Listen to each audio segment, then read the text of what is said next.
صرف انسان اور جنوں میں یہ خباثت پائی جاتی ہے کہ وہ اللہ کے شریک بناتا ہے، اللہ کی صفات اللہ کی مخلوق میں داخل کرتا ہے۔ انسان اور جنوں کے علاوہ ہر چیز اللہ کی پہچان رکھتی ہے، اور یہی وجہ ہے کہ جو شخص اللہ کو نہیں پہچان پاتا، جو اس کا خالق مالک رازق ہے، اللہ کا حق کسی غیر کو دیتا ہے، تو اللہ تعالیٰ اس کے بارے میں قرآن کریم میں فرماتے ہیں یہ جانوروں سے بھی بدتر ہے۔ سب سے بری مخلوق اگر زمین پہ کوئی ہے تو وہ لوگ ہیں جو اللہ کا شریک بناتے ہیں۔ سورۃ البینہ آیت نمبر 6 کے اندر اللہ تعالیٰ فرماتے ہیں ان الذین کفروا من اہل الکتاب والمشرکین فی نار جہنم، فرمایا جن لوگوں نے کفر کیا اور اللہ کے ساتھ انہوں نے شرک کیا، قیامت کے دن وہ جہنم میں ہوں گے۔ اولئک ہم شر البریہ، اللہ کہتے ہیں کائنات میں جتنی بھی مخلوقات ہیں سب سے بدترین مخلوق یہ ہے جو اللہ کے شریک بناتے ہیں، جو اللہ کا حق کسی اور کو دیتے ہیں۔ یہی مضمون نبی محترم صلی اللہ علیہ وآلہ وسلم نے حدیث میں بیان کیا ہے۔ آپ فرماتے ہیں اذا مات فیہم الرجل الصالح، یہ حدیث صحیح البخاری میں بھی ہے اور صحیح المسلم میں بھی ہے، اور حدیث کی دیگر کتابوں کے اندر بھی یہ حدیث موجود ہے۔ آپ فرماتے ہیں اذا مات فیہم الرجل الصالح بنوا علی قبرہ مسجدا وصوروا له تلك الصور اولئک شرار الخلق عند اللہ یوم القیامہ۔ آپ فرماتے ہیں مشرکین مکہ کی عادت تھی کہ جب ان میں کوئی نیک بندہ فوت ہو جاتا اس کی قبر پہ مسجد تعمیر کرتے سجدہ کرنے کے لیے، وَصَوَّرُوا لَهُ تِلْكَ الصُّوَرَ، اس بزرگ کی تصویر اور مجسمہ بنا کر سامنے چسپاں کرتے اویزہ کرتے۔ اولئک شرار الخلق عند اللہ یوم القیامہ، محبوب فرماتے ہیں کہ کائنات میں سب سے بدترین اگر کوئی مخلوق ہے تو یہ بدبخت ہے کہ جو اللہ کی مخلوق کو سجدے کر کے اللہ کا شریک بناتے ہیں۔ بات سمجھیں، قرآن کریم میں اللہ تعالیٰ بھی فرما رہے ہیں کہ جو میرے ساتھ شرک کرتا ہے مخلوقات میں سے سب سے بدترین ہے، اور یہی مضمون محمد الرسول اللہ صلی اللہ علیہ وآلہ وسلم آپ نے صحیح المسلم اور بخاری کے اندر اسی مضمون کا تذکرہ کیا ہے۔ معلوم یہ ہوتا ہے کہ سبب کیا ہے، انسان جو کہ اشرف المخلوقات ہے، اللہ فرشتوں سے سجدے کروا رہا ہے۔ اللہ قرآن میں کہہ رہا ہے وَلَقَدْ كَرَّمْنَا بَنِي آدم، ہم نے پوری کائنات میں سب سے بڑھ کر اگر کسی کو عزت دی ہے تو وہ آدم کے بیٹے کو دی ہے۔ اللہ نے فرشتوں کا سردار حضرت جبرائیل علیہ السلام کو میرے محبوب کا خادم اور غلام بنا کر یہ ثابت کر دیا ہے کہ کائنات میں اللہ کے بعد اللہ کی زمین پر انسان کی بڑی عظمت اور اہمیت ہے۔ لیکن یہی انسان جس کے بارے میں رب کہتا ہے قسمیں اٹھا کر والتین والزیتون وطور سینین وہذا البلد الامین لقد خلقنا الانسان فی احسن تقویم، رب کہتا ہے تیرے جیسا میں نے کسی کو بنایا ہی نہیں ہے۔ انسان کی عزت ہے، لیکن یہی انسان جب اللہ کے شریک بناتا ہے نا، رب کے حق مخلوق کو دے دیتا ہے، رب کے حق نبیوں کو دیتا ہے، رب کے حق فرشتوں کو دیتا ہے، رب کے حق مخلوقات کو دیتا ہے۔ تو میرا رب کہتا ہے اولئک ہم شر البریہ، بدترین مخلوق وہ ہے پوری کائنات میں۔ اللہ کہتا ہے جو میرے شریک بناتے ہیں، یہ کہا کیوں ہے؟ مسئلہ سمجھنا۔ اور کائنات کی ہر چیز اللہ کو جانتی بھی ہے، پہچانتی بھی ہے، اس کا عقیدہ ہے اللہ ایک ہے، اللہ کا کوئی شریک نہیں ہے۔ قرآن سننا، پارہ نمبر 15 ہے، سورہ بنی اسرائیل ہے۔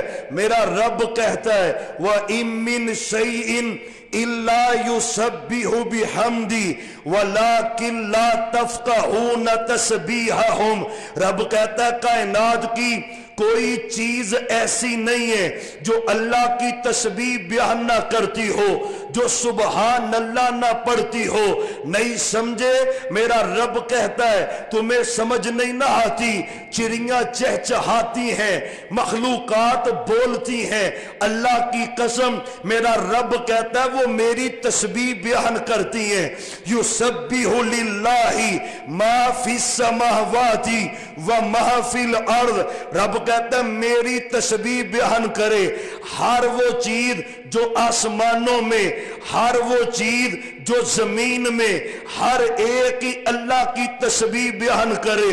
سبح للہ ما فی السماوات و ما فی الارض۔ رب کہتا ہے ہر چیز ہی تسبیح بیان کرتی ہے۔ تسبیح کا مطلب کیا ہے؟ سبح یسبح تسبیحا، مطلب کیا ہے؟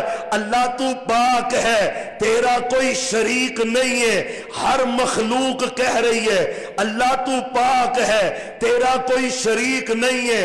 اور جب انسان اشرف المخلوقات ہو کر کہتا ہے علی حجویری کو دہتا، پیر عبد القادر جیلانی کو غوث اعظم، حضرت علی کو مشکل کشا، پیغمبروں کو اللہ کا بیٹا، حاجت روا اور مشکل کشا، کڑا شفا دیتا ہے، طویل شفا دیتا ہے، قبر شفا دیتی، درخت شفا دیتا ہے۔ میرا رب کہتا ہے اولئک ہم شر البریہ، اور تو جانوروں سے برا ہے، تو ہر مخلوق سے برا ہے۔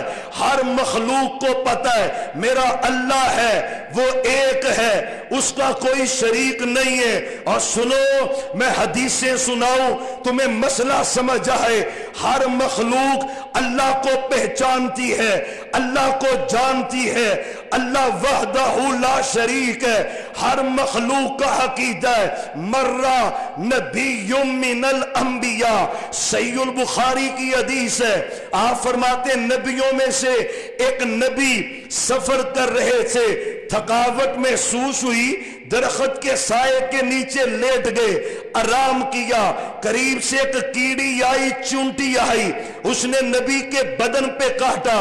کاٹنے کے بعد نبی کی آنکھ کھل گئی، تکلیف ہوئی، آگ لگائی، چونٹیوں کی، کیڑیوں کی ساری دل کو جلا ڈالا، ساری کیڑیوں کو آگ لگائی۔ فَأَرْسَلَ اللَّهُ إِلَيْهِ الْمَلَكَ، اللہ نے فرشتے کو بھیجا اپنے پیغمبر کے پاس، کارا صدقہ نملۃ فاخرقتا، اور میرے پیارے نبی ایک چونٹی نے تجھے کاٹا، چلو مارنا بھی ہوتا تو ایک چونٹی کو مارتے، آپ نے ایک ایسی جماعت کو آگ لگا دی ہے۔ یسبح للہ غدوا وعشیا، یہ چونٹیاں صبح بھی اللہ کی تسبیح بیان کرتی ہیں، رات کو بھی اللہ کی تسبیح بیان کرتی ہے۔ مطلب کیا ہے؟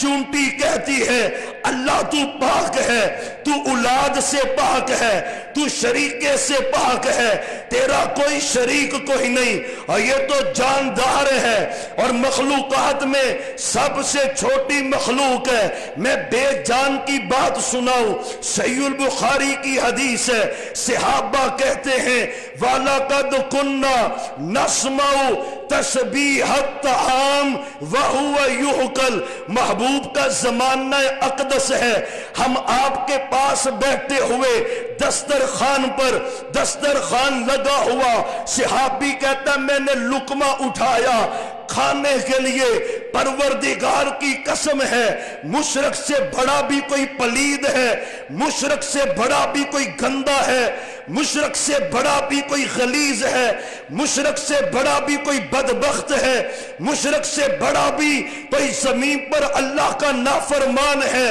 اور روٹی کا ٹکڑا ہے، بے جان ہے، جان نہیں۔ صحابہ کہتے ہم نے اپنے کانوں سے سنا اس روٹی کے ٹکڑے سے آواز آ رہی تھی سبحان اللہ، اللہ تو پاک ہے۔ مطلب کیا ہے؟ ہر مخلوق جانتی ہے اللہ ایک ہے، کوئی اس کا شریک نہیں۔ انسان ہو کر قبریں بنا کر شجروں کو، قبروں کو، زندوں کو، مردوں کو رب کا شریک بناتا ہے۔ میرا رب کہتا ہے، سورۃ الاعراف ہے، آیت نمبر 179 ہے، ترجمہ پڑھنا۔ میرا رب کہتا ہے لَهُمْ قُلُوبٌ لَا يَفْقَهُونَ بِهَا وَلَهُمْ أَعْيُنٌ لَا يُبْصِرُونَ بِهَا وَلَهُمْ آذَانٌ لَا يُبْصِرُونَ بِهَا لَا يَسْمَعُونَ بِهَا أُولَئِكَ کالانعام۔ بات سخت نہ ہو جائے، سادہ ترجمہ عرش والے رب کا، قرآن کا۔ اللہ کہتا ہے دل ہے رب کو پہچان نہیں پاتا، آنکھیں ہیں رب کو دیکھ نہیں پاتی، کان ہے رب کی توحید سن نہیں پاتے۔ اولئکا کالانعام، اللہ کہتا ہے یہ جانوروں کی طرح ہے۔ میری تو بات نہیں ہے، سورہ اعراف ہے، آیت نمبر 179 ہے۔ میرا رب کہے یہ جانوروں کی مانند، یہ جانوروں کی طرح، پھر رب کہتا ہے نہیں نہیں نہیں، اور جانوروں کو تو پتہ ہے اللہ ہے، اللہ پاک ہے، اللہ کا شریک کوئی نہیں، وہ وحدہ لا شریک ہے، وہ شریک سے پاک ہے، وہ اولاد سے پاک ہے، کوئی صفتوں میں شریک نہیں ہے۔ اولئک کالانعام بل ہم اضل۔ اللہ کہتا ہے جانوروں کی طرح تو نہیں ہے، جانور تو اچھے ہیں، یہ ظالم جانوروں سے بھی گندا ہے، یہ جانوروں سے بھی برا ہے، یہ جانوروں سے بھی بدتر ہے۔ اولئک کالانعام بل ہم اضل۔ اور کوئی ڈکشنری نکالو، کوئی ترجمہ نکالو، کوئی تفسیر نکالو، ترجمہ کرو اس کا۔ رب کہتا ہے اولئک کالانعام۔ 50 سال زندگی رب کو پہچان نہیں پایا، رب کی توحید کو سن نہیں پایا، اس کی توحید کی نشانیاں دیکھ نہیں پایا، وہ جانور ہو کر کہتا ہے سبحان اللہ، اللہ تو پاک ہے، اللہ تیرا شریک کوئی نہیں۔ تو انسان ہو کر اس کے شریک بناتا ہے۔ نہیں سمجھے مسئلہ؟ آؤ سمجھاتا ہوں۔ ہر مخلوق اللہ کو جاننے، ہر مخلوق اللہ کو پہچانے، ہر مخلوق کا عقیدہ اللہ ایک ہے، شریک اس کا کوئی نہیں، وہ شریک سے پاک ہے۔ 19واں پارہ سورہ نمل۔ اللہ کی قسم، اللہ کو چونٹی سے نہ کیڑی سے اتنا پیار ہے، اللہ نے قرآن کی ایک پوری سورت کا نام سورہ نمل رکھ دیا ہے۔ چونٹی کے نام پر رکھا کیوں ہے؟ یہ توحید کی گواہی بڑی دیتی ہے۔ رکھا کیوں ہے؟ یہ رب کو جانتی بڑا ہے۔ رکھا کیوں ہے؟ اس کو رب کی پہچان بڑی ہے۔ سننا، سورہ نمل ہے، پارہ نمبر 19 ہے، اور میں آپ کا چھوٹا بھائی، بیٹا آپ کا، رب کی قسم گھر جا کے سورہ نمل کا ترجمہ پڑھ، تعصب اتار کر۔ بندہ مشرک نہیں رہ سکتا جو سورہ نمل کا ترجمہ پڑھ لیتا ہے، ٹرانسلیشن پڑھ لیتا ہے۔ اللہ کے نبی ہیں حضرت داؤد علیہ السلام، اللہ نے بیٹا دیا سلیمان علیہ السلام، والا قد آتینا داؤد و سلیمان علما وقال الحمد للہ الذی فضلنا علی کثیر من عبادہ المؤمنین۔ اور سنو، عرش والے رب کا قرآن ہے۔ میرا اللہ کہتا ہے داؤد فوت ہوئے، علیہ السلام ہم نے ان کا وارث بنایا. حضرت سلیمان علیہ السلام کو سلیمان علیہ السلام وارث بنے. حضرت داؤد علیہ السلام کے وراثت مل گئی نا. وراثت نبیوں کی دولت نہیں ہوتی. اور سنو وراثت کے نام پر صحابہ پہ تبرہ کرنے والوں، اور وراثت نبیوں کی دولت نہیں ہوتی، مال نہیں ہوتا، جائیداد نہیں ہوتی، سونا نہیں ہوتا، چاندی نہیں ہوتی، درم نہیں ہوتے، دینار نہیں ہوتے. ووارثا سلیمان داؤد، حضرت سلیمان داؤد علیہ السلام کے وارث بنے. وہ وراثت کیا ہے؟ نبوت کی وراثت ہے. وہ وراثت کیا ہے؟ توحید ہے، رسالت ہے، اللہ کا دین ہے. یہی وجہ ہے محمد الرسول اللہ. یار ذرا درود تو پڑھے اور محبت سے پڑھے یار، پھر پڑھ دے. اللہ آپ کو برکتیں عطا فرمائے. اللہ کی قسم، اللہ ہمیں توحید کی سمجھ عطا کر دے. اللہ ہمیں اپنی پہچان عطا کر دے. اللہ ہمیں توحید کی سمجھ دے دے. اللہ شرک کے گند سے ہمیں دور کر دے. ہماری اولادوں کو دور کر دے. بہن بھائیوں کو دور کر دے.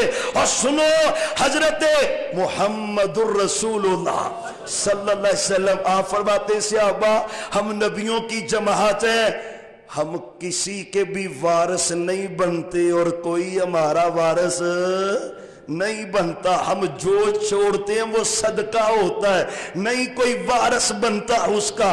حضرات ضمناً بات آئی، حضرت سلیمان علیہ السلام وارث بنے. حضرت داؤد علیہ السلام کے اللہ نے پرندوں کی بولیاں ہی سکھلا دی، کیڑیوں کی بولیاں سکھلا دی، چرند پرند کی بولیاں سکھلا دی، مچھلیوں کی بولیاں سکھلا دی. وَلَقَدْ آتَيْنَا سُلَيْمَانَ، قرآن کہتا ہے سلیمان علیہ السلام کے بارے میں وَعُلِّمْنَهَا مَنْطِقَ الطَّيْرِ، پرندوں کی بولیاں رب نے سکھلا دی. نکل پڑے